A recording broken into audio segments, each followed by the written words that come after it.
Hello. Right, so my question was, did any of you ever imagine that people would still be talking about the first film nearly 16 years later? No. Yeah, that's a very short answer. No, it is amazing, isn't it, that there's such interest in anything related to Harry Potter still, you know, and I think for us as actors, it is amazing that you shoot a piece of film that may have taken you a few weeks, a few months to do, and then you move on to the next job, but this is the kind of work that just lingers and stays with you, and it's a fantastic thing to have on your CV. But it's great everywhere we go in the world, people know about Harry Potter, and it's fantastic the way that the whole Wizarding world has been developed, you know, through the theme parks and now into Fantastic Beasts now, the studio tour in London. I mean, there's so many ways you can now experience Harry Potter, and yeah, certainly for me, it's a delight to have been involved in it in the small way that I was. It's true, but at the heart of it is Joe's storytelling. And when they came out, they were a big sensation. There are a lot of things that come out that are a big sensation.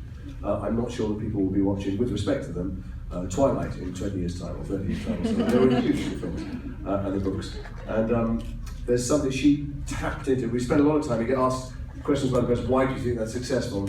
We point to themes of friendship and loyalty and magic and all this stuff, but the fact is there's some other layer that none of us understand, because it touches people and makes people feel less alone, and it's helped lots of people through difficulty, and it's inspired people to read. Generations of people, adults and children who've never read a book before, now devour books all the time because of Joe. And there's something almost magical between the words and between the chapter headings that touches people in a very profound way, and that's why people are still reading it. That's why those great works of literature from 100 years ago are still being read. And if we knew exactly what it was, we'd just do it ourselves.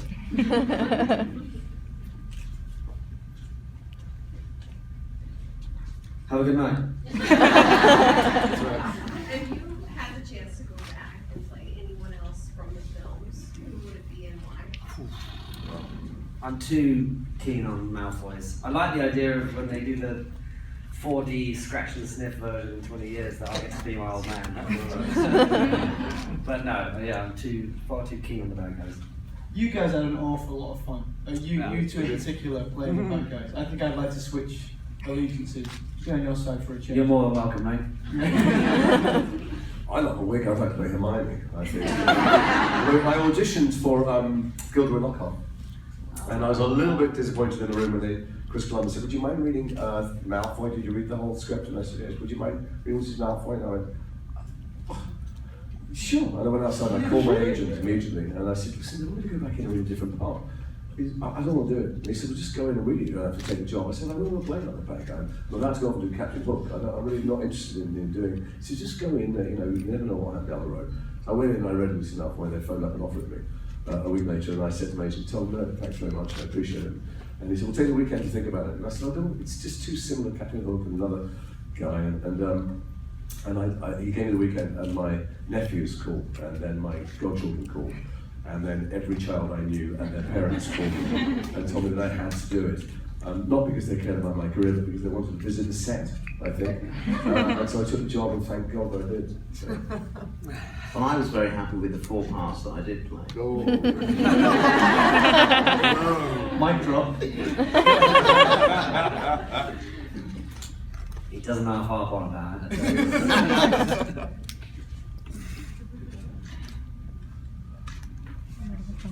Someone's got their hand up there. Do you need the bathroom or anything? Can you edit out these awkward pauses? Do you all have editing?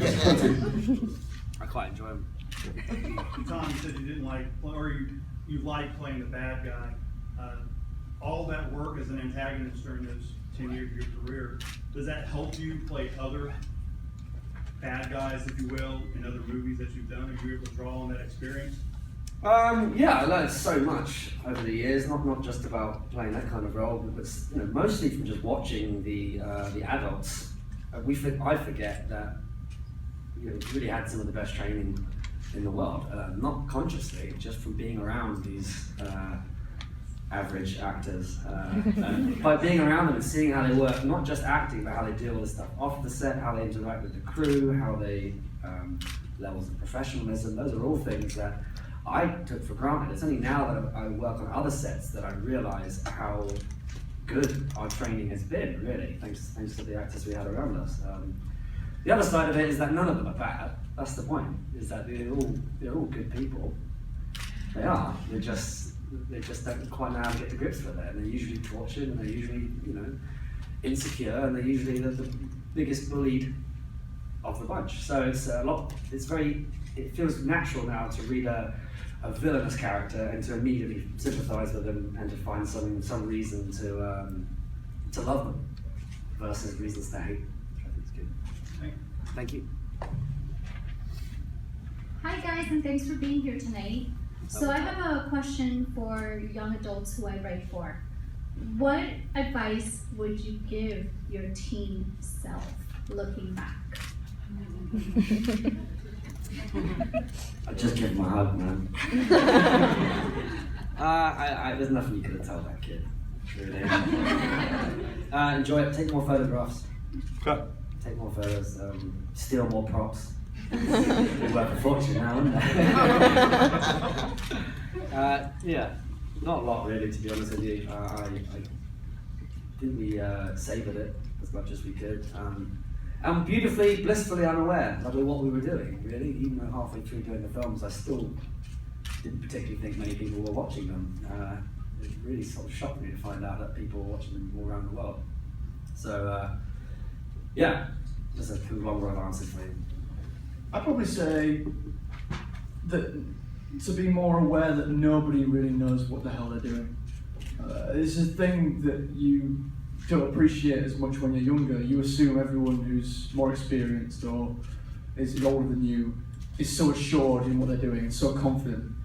But ultimately, we're all just on this planet trying to figure out what the hell we're doing, all of us, in every job.